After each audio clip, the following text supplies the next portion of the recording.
اعوذ باللہ من الشیطان الرجیم بسم اللہ الرحمن الرحیم۔ ہر روز صبح اٹھتے ہی قرآن مجید کی یہ 2 صورتیں پڑھنا اپنا معمول بنا لیں تو انشاءاللہ آپ اور آپ کی اولاد پر کبھی تنگ دستی نہیں آئے گی۔ انشاءاللہ آپ کی اولاد اللہ تعالیٰ کی حفاظت میں رہے گی، پورا گھر اللہ کی رحمتوں اور برکتوں سے بھرا رہے گا۔ اللہ کی رحمت کے فرشتے آپ کی اور آپ کی اولاد کی حفاظت کریں گے اور جوان اولاد زندگی کے ہر میدان میں انشاءاللہ کامیاب ہوگی۔ ہر طرح کی زحمت جاتی رہے گی۔ اللہ کے پاک کلام کی برکتیں اور رحمتیں کیا ہیں، اللہ کے کلام میں کتنی تاثیر اور طاقت ہے، اس کا اندازہ آپ کو اس واقعے سے ہو جائے گا۔ ایک مرتبہ حضرت موسیٰ علیہ السلام محو سفر تھے کہ قبرستان میں سے ان کا گزر ہوا۔ اللہ رب العالمین نے اپنے نبیوں کو یہ شان عطا فرمائی ہے کہ وہ جہاں سے گزرتے اللہ کے دیے ہوئے علم سے وہاں کی قبروں کے اندر موجود مردوں کے حال سے باخبر ہو جایا کرتے تھے۔ حضرت موسیٰ علیہ السلام کا گزر قبرستان کے اندر موجود ایک ایسی قبر پر سے ہوا کہ جس کے اندر مردے کو سخت عذاب ہو رہا تھا، اور اس وقت وہ قبر دوزخ کے گڑھوں میں سے ایک گڑھا بنی ہوئی تھی۔ حضرت موسیٰ علیہ السلام نے یہ منظر دیکھا تو بہت دل برداشتہ ہوئے، اللہ کی پاکی اور بڑائی بیان کرتے ہوئے وہاں سے آگے بڑھ گئے۔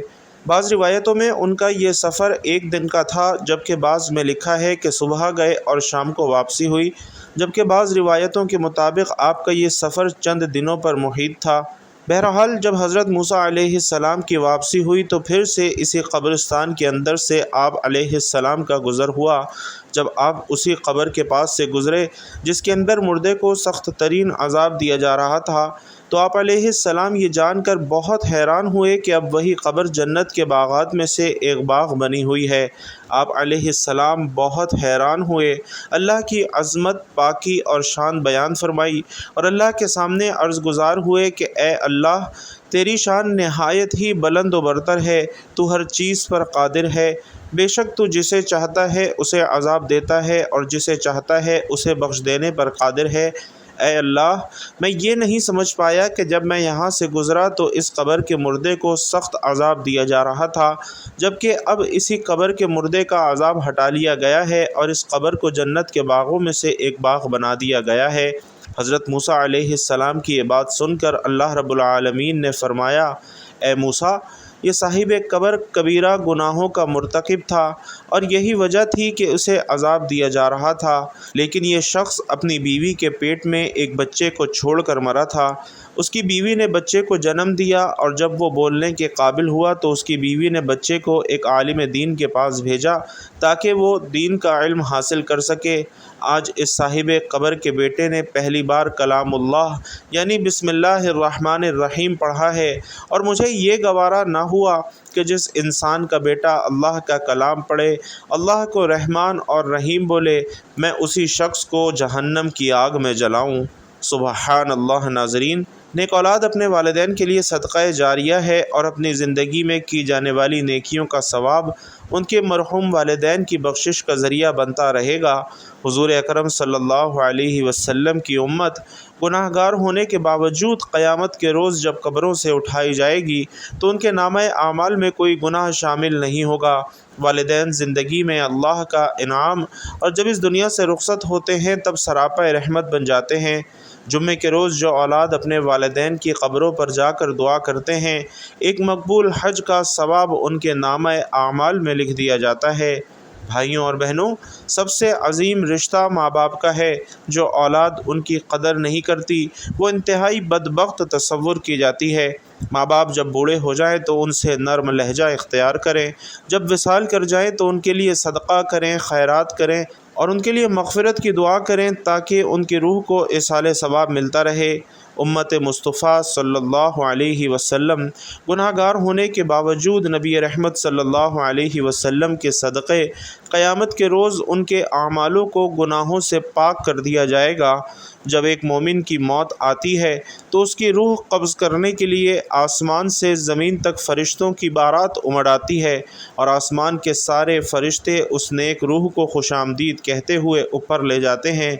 نیک اولاد اپنے ماں باپ کے لیے صدقہ جاریہ بن جاتی ہے، تو نیک ماں باپ بھی اولاد کے لیے اس دنیا میں بھی سب سے بڑی نعمت اور مرنے کے بعد بھی باعث رحمت ہوتے ہیں۔ جو ماں باپ گھروں میں ہر روز قرآن مجید کی تلاوت کرتے ہیں، نماز روزے کی پابندی کرتے ہیں اور اپنی اولاد کو بھی نیک اعمال کی تربیت دیتے ہیں، تو ایسے ماں باپ اپنی اولاد کی دنیا اور آخرت سنوار دیتے ہیں۔ اس کی ایک بہت بڑی مثال قرآن پاک میں بھی بیان فرمائی گئی ہے۔ حضرت موسیٰ علیہ السلام بنی اسرائیل کو خطاب کرنے کے لیے کھڑے ہوئے تو ان سے سوال کیا گیا کہ لوگوں میں سب سے زیادہ علم کس کے پاس ہے؟ حضرت موسیٰ علیہ السلام نے فرمایا میرے پاس، تو اللہ تعالیٰ نے ان پر عتاب کیا کہ علم کو اللہ کی طرف منسوب کیوں نہیں کیا؟ چنانچہ اللہ تعالیٰ نے وحی بھیجی کہ بحرین جہاں دو دریا ملتے ہیں وہاں میرے بندوں میں سے ایک بندہ ایسا ہے جس کے پاس آپ سے زیادہ علم ہے۔ موسیٰ علیہ السلام نے عرض کیا اے رب، میں کس طرح اس کے پاس پہنچوں گا؟ اللہ تعالیٰ نے فرمایا کہ زنبیل میں ایک مچھلی رکھ کر چل دو، جہاں وہ کھو جائے گی وہیں وہ شخص آپ کو ملے گا۔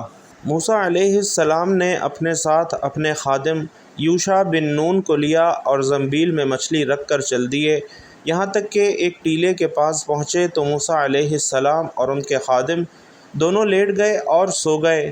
مچھلی زنبیل میں کودنے لگی یہاں تک کہ نکل کر دریا میں گر گئی۔ اللہ تعالیٰ نے پانی کا بہاؤ وہیں روک دیا اور وہاں طاق سابن آ گیا اور اس کا راستہ ویسا ہی بنا رہا، جبکہ موسیٰ علیہ السلام کے ساتھی بھول گئے کہ انہیں مچھلی کے متعلق بتائیں۔ صبح ہوئی تو موسیٰ علیہ السلام نے اپنے ساتھی سے کہنا طلب کیا اور فرمایا کہ اس سفر میں ہمیں بہت تھکن ہوئی ہے۔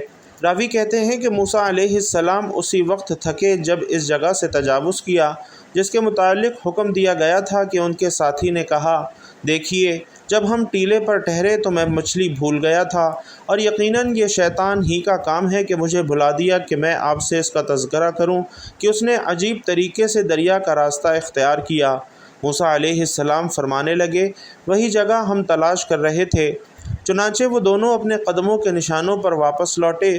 وہ دونوں اپنے قدموں کے نشانات پر چلتے چلتے چٹان کے پاس پہنچے تو ایک آدمی کو دیکھا کہ وہ چادر سے اپنے آپ کو ڈھانکے ہوئے ہے۔ حضرت موسیٰ علیہ السلام نے انہیں سلام عرض کیا۔ انہوں نے فرمایا اس زمین میں سلام کہاں؟ موسیٰ علیہ السلام نے فرمایا میں زمین میں موسیٰ ہوں۔ انہوں نے پوچھا بنی اسرائیل کا موسیٰ؟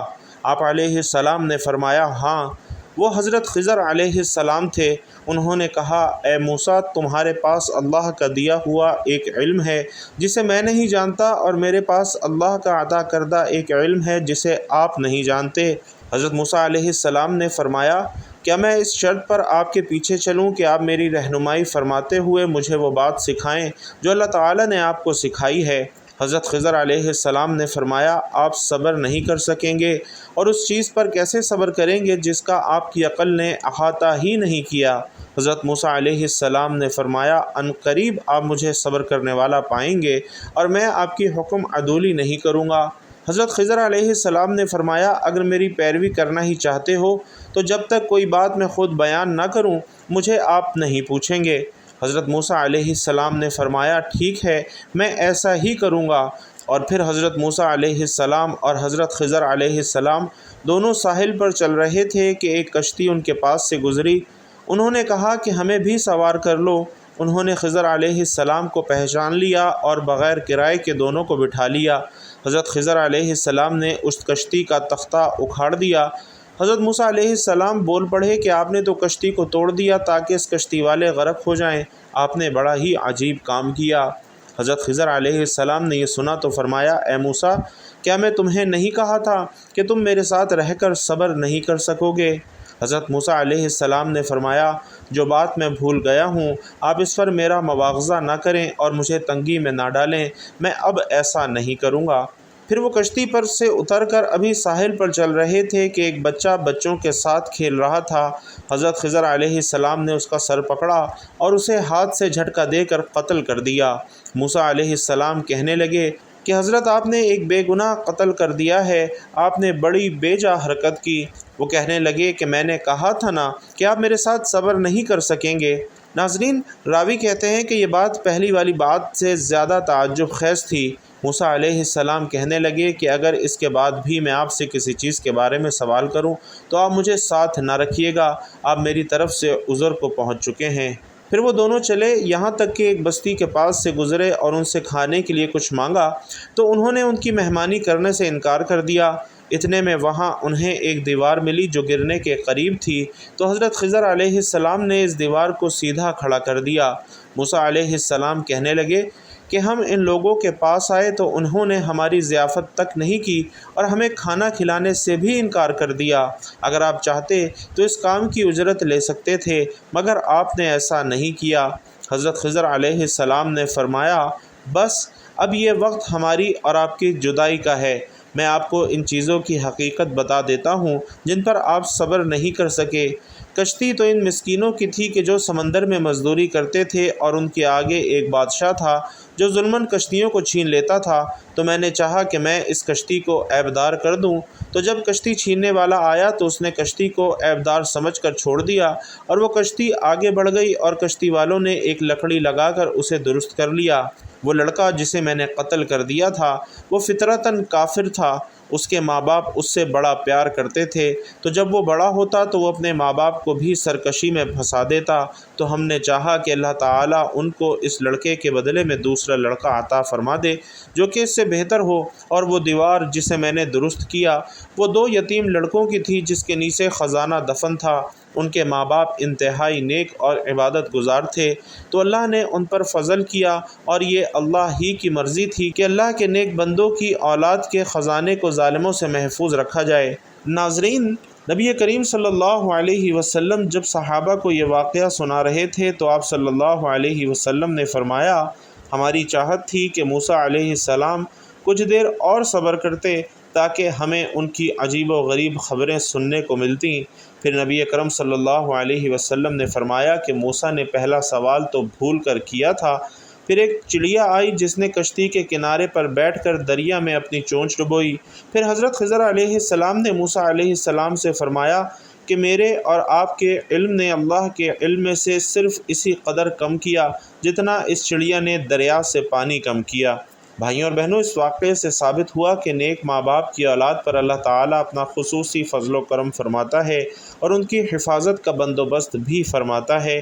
اولاد کی کامیابی دیکھنے کی خواہش ہر ماں باپ کی ہوتی ہے، اور ماں باپ اپنی اولاد کو کامیاب بنانے کے لیے اپنی پوری زندگی بھی قربان کر دیتے ہیں، لیکن بعض اوقات یہی اولاد ماں باپ کی شرمندگی کا سبب بھی بن جاتی ہے۔ اور آج کے دور میں خاص طور سے جب ماں باپ اپنی اولاد سے کچھ کہتے ہیں تو اولاد ان کو یہ طعنہ ضرور دیتی ہے کہ آپ کو کیا معلوم، آج نیا دور ہے اور اس دور کے نئے تقاضے ہیں۔ ایسی اولاد جو اپنے ماں باپ کا کہا نہیں مانتی، یعنی ان کی نافرمانی کرتی ہے، تو پھر ماں باپ ایسی اولاد کو بددعا تو نہیں دیتے لیکن اللہ کے رحم و کرم پر چھوڑ دیتے ہیں، اور پھر جب اللہ اپنا انصاف کرتا ہے تو انسان کی بنیاد تک ہل جاتی ہے۔ اللہ ایسے انسان کو زمانے میں ایسے رسوا کرتا ہے کہ وہ پلٹ کر پھر سے اپنے ماں باپ کے قدموں میں جا گرتا ہے۔ تو ہر اولاد کو ایک بات ضرور ذہن میں رکھنی چاہیے کہ کبھی بھی اپنے ماں باپ سے اونچی آواز میں بات نہ کریں، ان کی عزت کریں، ان کی خدمت کریں، کیونکہ ماں باپ کی دعاؤں سے ہی انسان ایک کامیاب انسان بن پاتا ہے۔ اگر ماں باپ تمہارے لیے دعا کرنا چھوڑ دیں تو اگر تم پوری دنیا بھی فتح کر لو تو بھی سکون نہیں پا سکو گے۔ سکون تو ماں باپ کی خدمت کرنے سے ہی ملتا ہے۔ جو لوگ یہ چاہتے ہیں کہ ان کی جوان اولاد ہر میدان میں کامیاب و کامران رہے تو وہ سب سے پہلا کام تو یہ کریں کہ کبھی بھی اپنے بوڑھے ماں باپ کے سامنے اونچی آواز میں بات نہ کریں، ان کی قدر کریں تاکہ آپ کی اولاد آپ کے ساتھ بھی یہی سلوک کرے۔ دوسرے نمبر پر جب آپ صبح فجر کی نماز ادا کر لیں تو قرآن پاک کی یہ 2 سورتیں لازمی پڑھ لیا کریں۔ انشاءاللہ تعالی آپ کی جوان اولاد زندگی کے ہر میدان میں کامیاب و کامران رہے گی۔ فجر کی نماز پڑھنے کے بعد سب سے پہلے 3 مرتبہ درود ابراہیمی پڑھ لیں جو کہ نماز کے دوران پڑھا جاتا ہے۔ درود پاک آپ درود ابراہیمی کے علاوہ بھی پڑھ سکتے ہیں، جیسا کہ پیارا اور مختصر سا درود صلی اللہ علیہ وآلہ وسلم پڑھ لیں یا صلی اللہ علی محمد پڑھ لیں۔ لیکن چونکہ درود ابراہیمی کی فضیلت تمام درودوں میں سب سے زیادہ ہے اور پیارے آقا صلی اللہ علیہ وسلم بھی تمام درودوں میں درود ابراہیمی کو ہی سب سے زیادہ پسند فرماتے تھے، اسی لیے نصیحت یہ کی جاتی ہے کہ درود ابراہیمی ہی کسی بھی عمل یا دعا سے پہلے پڑھیں۔ ایک مرتبہ خیر و برکت اور ثواب کی نیت سے درود ابراہیمی ساتھ مل کر بھی پڑھ لیتے ہیں۔ اللہم صلی علی محمد وعلی آل محمد کما صلیت علی ابراہیم وعلی آل ابراہیم انک حمید مجید۔ اللہم بارک علی محمد وعلی آل محمد کما بارکت علی ابراہیم وعلی آل ابراہیم انک حمید مجید۔ تو 3 مرتبہ درود ابراہیمی پڑھنے کے بعد آپ نے ایک مرتبہ سورۃ المزمل اور ایک مرتبہ سورۃ الیاسین کی تلاوت کرنی ہے۔ اس کے بعد آخر میں آپ نے پھر سے 3 مرتبہ درود ابراہیمی پڑھ لینا ہے۔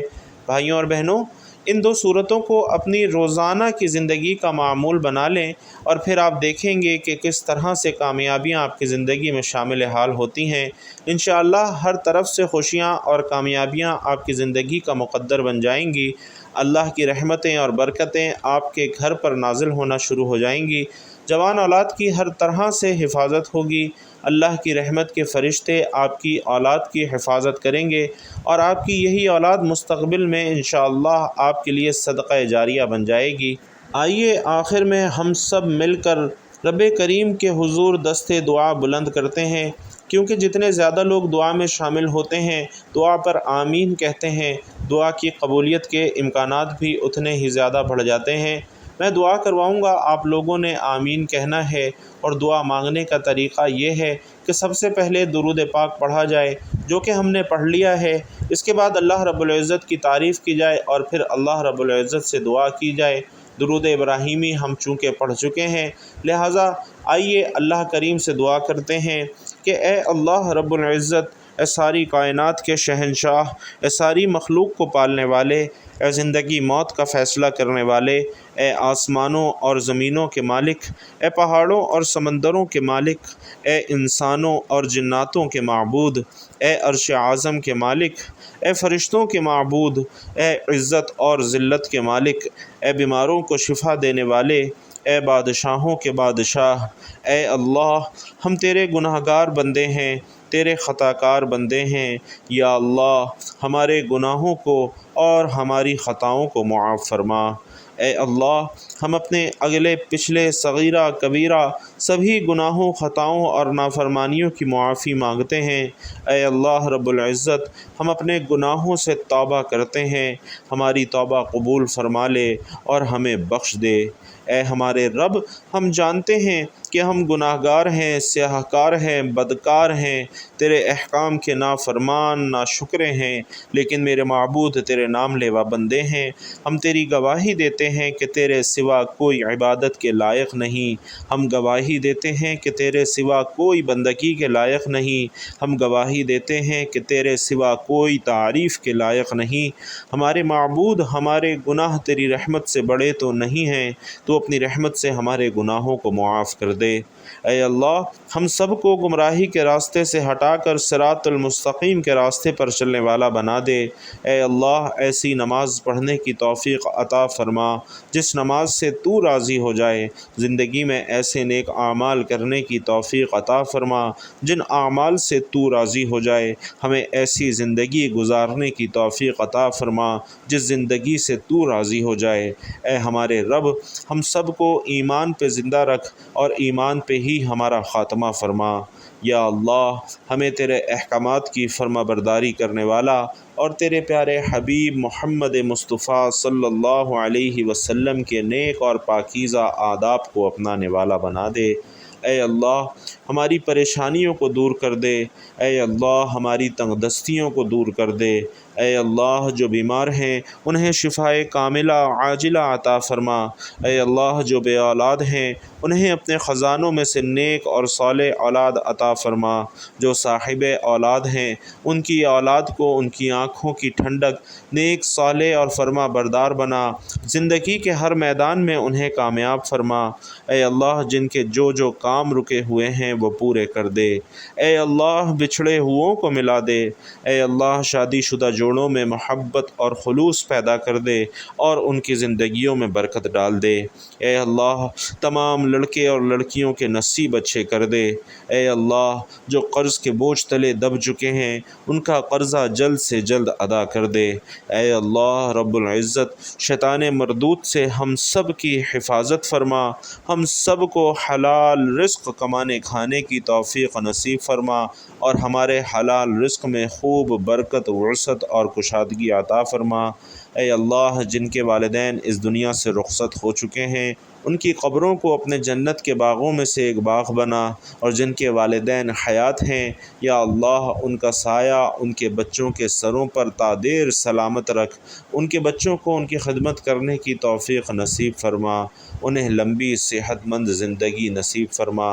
اے اللہ تیرے پیارے حبیب حضرت محمد مصطفیٰ صلی اللہ علیہ وسلم نے تجھ سے جن جن خیر کی دعائیں کی ہیں ان تمام دعاؤں میں ہمارا بھی حصہ شامل فرما، اور تیرے پیارے حبیب حضرت محمد مصطفیٰ صلی اللہ علیہ وسلم نے تجھ سے جن جن شرور سے پناہ چاہی ہے ان تمام شرور سے ہم سب کو پناہ نصیب فرما۔